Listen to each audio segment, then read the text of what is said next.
tunnel sous-fluvial entre Québec et Lévis. Une bataille de chiffres commence.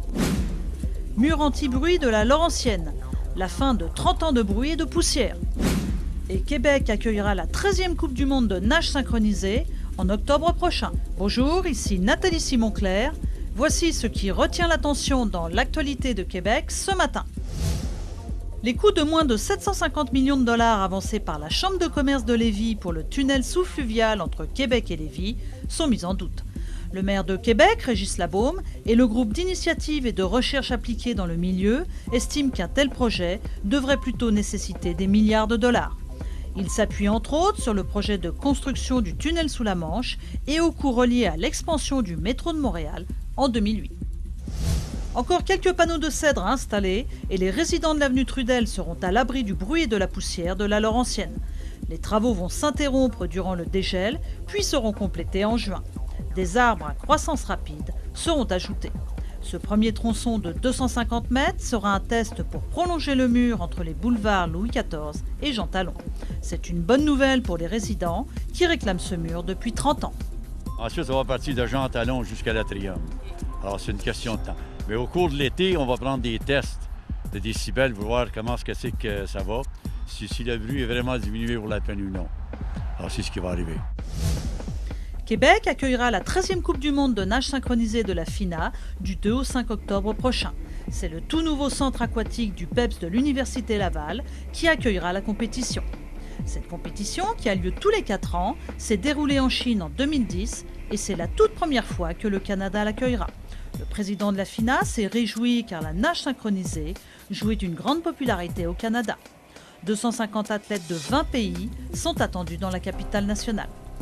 On doit se rattacher à des valeurs de base qui sont les saines habitudes de vie, de promouvoir ces saines habitudes de vie-là par des exemples absolument incroyables qu'on va emmener ici lors du 2 et 5 octobre. Exemple d'athlètes, exemple de gens qui se sont très bien préparés et qui ont fait beaucoup de sacrifices pour être là.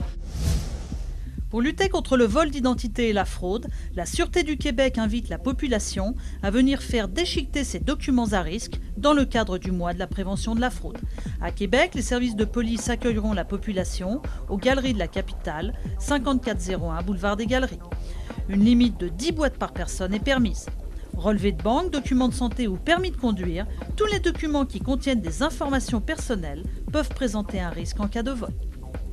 Le 29 mars prochain, samedi, donc c'est une journée annuelle avec la collaboration de Shred It qui va procéder au déchiquetage des documents, je vous dirais, à caractère personnel avec des informations nominatives. Les gens vont pouvoir se présenter de 10h à 14h. Dans la région de la capitale nationale, Chaudière-Appalaches, nous parlons du site des Galeries de la capitale, dans le secteur du Haut-Mère-Dessert, des Galeries Chagnon à Lévis et également Galeries de la Chaudière à Sainte-Marie-de-Beauce. En marge du procès de l'ex-lieutenant-gouverneur Lise Thibault, l'avocat de la défense souhaite baliser les éléments qui seront amenés par la poursuite lors du procès.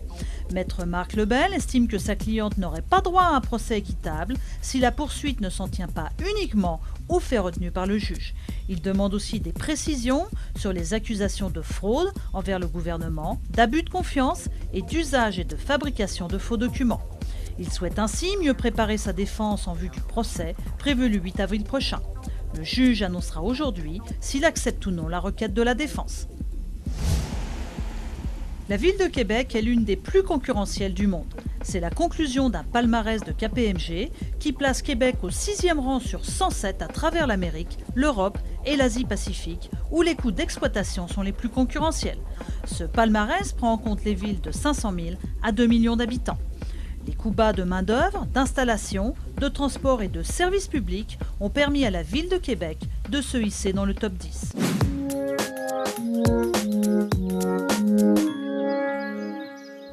Et en terminant votre météo, aujourd'hui neige se changeant en pluie en après-midi, risque de pluie verglaçante tard le matin et tôt en après-midi, des accumulations de neige de 2 à 4 cm. Ce soir et cette nuit, pluie cessant après minuit, nuageux par la suite. Et enfin une belle fin de semaine ensoleillée, avec un maximum de 6 samedi, un maximum de 5 pour dimanche.